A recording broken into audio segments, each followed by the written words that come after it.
যাত্রীদের নিরাপদ ও নির্বিঘ্ন যাত্রা নিশ্চিত করতে সিলেটে বিআরটি এর ভিজিলেন্স টিম বিশেষ অভিযান পরিচালনা করেছে। ৪ জুন বুধবার দুপুরে নগরীর দক্ষিণ সুরমার কদমতলী শুভকামনা বাস টার্মিনাল এলাকায় এই অভিযান পরিচালনা করেন বিআরটিএ সিলেটের নির্বাহী ম্যাজিস্ট্রেট সুমাইয়া ফেরদৌস। অভিযানকালে বিভিন্ন অনিয়মের দায়ে দুটি প্রতিষ্ঠানকে মোট ১০,০০০ টাকা জরিমানা করা হয়। যাত্রীদের নিরাপত্তা নিশ্চিত করতে বিআরটিএ, পুলিশ, র্যাব, মালিক সমিতি ও শ্রমিক ইউনিয়নের যৌথ উদ্যোগে এই অভিযান সিলেট বাস টার্মিনাল সহ প্রধান প্রধান সড়কে অব্যাহত থাকবে বলে জানিয়েছেন ভিজিলেন্স টিমের কর্মকর্তারা।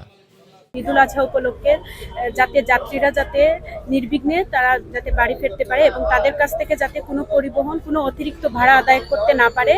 এছাড়াও হচ্ছে তাদের সেফটি রিলেটেড বিভিন্ন ইস্যুগুলো আমরা বলেছি যাতে সবার ছবি তুলে রাখে, এটা সবাইকে আমরা জানিয়েছি। তো আমরা হচ্ছে অভিযান পরিচালনা করেছি, অনেকগুলা কাউন্টারে গিয়েছি এবং হচ্ছে আমরা দুইটি হচ্ছে পরিবহনকে পেয়েছি যারা হচ্ছে অতিরিক্ত ভাড়া আদায় করেছে। তারা হচ্ছে রাজশাহী ভাড়াটা অতিরিক্ত নিয়েছে, সিলেট থেকে রাজশাহীর ভাড়া। তো এই দুইটা পরিবহন হচ্ছে আরপি এলিগেন্স আর হচ্ছে আরপি স্পেশাল রুকেয়া পরিবহন। আমরা দুইটা পরিবহনকেই ৫,০০০ করে জরিমানা করেছি। তো দুইটি মামলায় হচ্ছে আমরা ১০,০০০ টাকা জরিমানা করেছি এবং হচ্ছে তাদেরকে সতর্ক করেছি যাতে নেক্সট টাইম কারো কাছ থেকে কোনো অতিরিক্ত ভাড়া আদায় না করে।